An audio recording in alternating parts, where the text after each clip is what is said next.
This is the fourth week of December Mission History from Pastor James Huang. Today, we're going to be talking about the life of Pastor Han Kyung-chik, a true titan of faith whose story is just woven right into the fabric of modern Korea. So let's dive right into the incredible life of Pastor Han Kyung-chik. I mean, we're talking about a towering figure who didn't just shape Korean Christianity, but really the entire course of modern Korean history. He's truly seen as one of the most influential pastors to ever come out of Korea. His impact as a spiritual leader was felt way beyond his own country, really shaping conversations about faith and service all around the globe.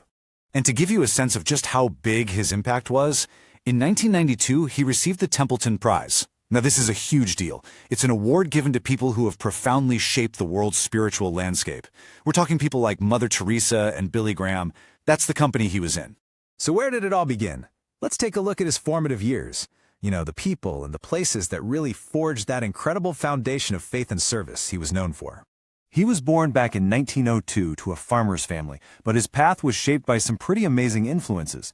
He studied at a school that was founded by an American missionary, Samuel Moffett, and later on he was mentored by really key figures in the Korean independence movement. So this mix of faith and patriotism just lit a fire in him for learning, and it eventually took him all the way to Princeton Theological Seminary in the U.S. But just when it seemed like his academic future was all set, his life was about to take a dramatic and frankly, life-altering turn. So, picture this. He'd finished up at Princeton, and he was all set to start a PhD program at Yale University. I mean, what a dream. But then, bam, reality hit hard.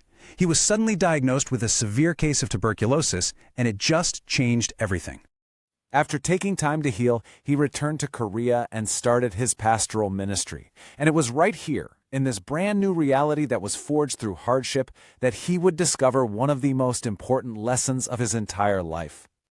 While he was serving at his church, he got really involved with a local home for orphans and the elderly called the Borenwon. And he later said that this experience, this hands-on work, is what taught him the church's real mission. It wasn't just to exist for itself, but to be out there, actively caring for the most vulnerable people in society. Then 1945 happens. Korea is liberated, and the whole country is just plunged into chaos. Pastor Han immediately stepped up into a civic leadership role, managing public security. He even organized a political party to try and build a new society on Christian democratic principles. But when Soviet forces moved into the north, his leadership made him a target. An arrest warrant was issued, and he had no choice but to flee south to Seoul as a refugee. And you know, that shift from being a respected leader to a displaced refugee was such a defining moment. When he got to Seoul, he took that personal experience of loss and channeled it into what would become his life's greatest work, helping to heal a broken nation and its people. It didn't take him long. Just a few months after fleeing the north, in December of 1945, he got together with 27 other refugee families and founded Yongnok Church. And it would become so much more than just a place to worship.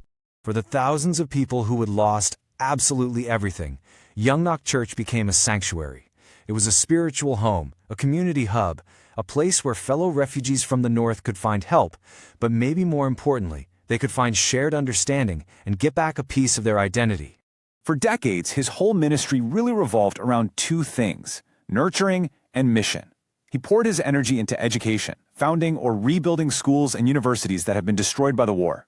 He became a guardian to the war's most vulnerable, the orphans, the widows, the elderly, and even helped start the organization that we now know as World Vision Korea.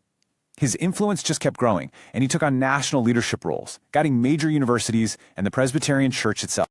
Okay, so let's fast forward a bit, because the end of his life just perfectly illustrates the incredible humility and integrity that guided every single thing he did. So remember that Templeton Prize he received in 1992? Well, it came with one of the world's biggest monetary awards at the time. So the question is, what did he do with all that cash? We are talking about $1 million. Well, he never ever forgot the people and the church he was forced to leave behind. So he dedicated the entire prize, every single dollar, to supporting missionary work back in North Korea, the home he could never go back to. And this contrast just says it all, doesn't it? On one hand, you have this globally recognized figure, a $1 million prize winner, and on the other, he chose to spend his final years in a tiny room about 215 square feet that his church provided for him. Pastor Han Kyung-jik, what a legacy! He was a spiritual leader whose life was just defined by this unwavering faith, selfless service, and a profound humility that guided him right up to the very end. His story continues to inspire so many. Pastor James Huang, who served as a missionary in China and is now ministering in Maryland, USA, is a researcher of Korean mission history. He delivers his book Remember and Repay, 52 Weeks of Mission Meditation, weekly.